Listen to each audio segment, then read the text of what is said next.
What's happening in Afghanistan, 7,300 miles away, is very close to home for a number of people living in Colorado. Take, for example, Democratic State Representative David Ortiz. The Army helicopter pilot was left paralyzed in a 2012 crash while serving in Afghanistan.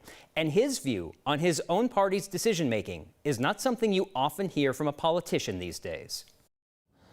It hurts. I mean, we've had brothers and sisters who took their last breath over there, fighting for the Afghani people and for this country. And to see this botched up is disappointing, and it hurts. You've said botched. You're a Democrat, and Democrats are currently in charge.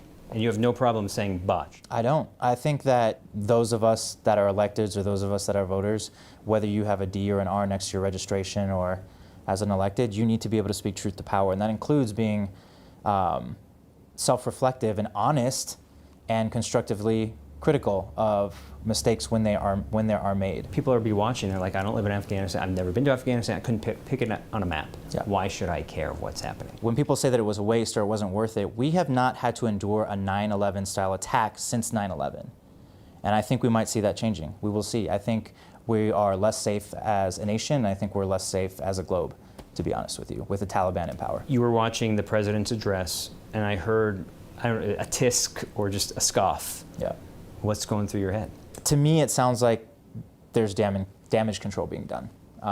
And as someone that was a combat aviator, as someone that served in the military, and this has been carried over to my personal style now as an elected leader, is that I have very little patience for bull.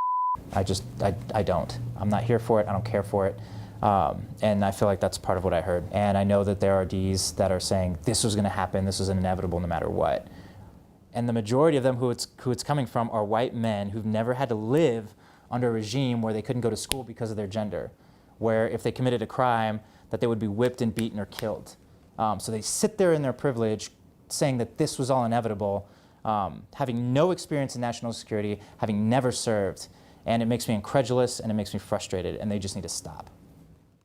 We met with Ortiz this afternoon following his physical therapy, which he calls his church and religion. His recovery is ongoing 9 years after his injury in Afghanistan.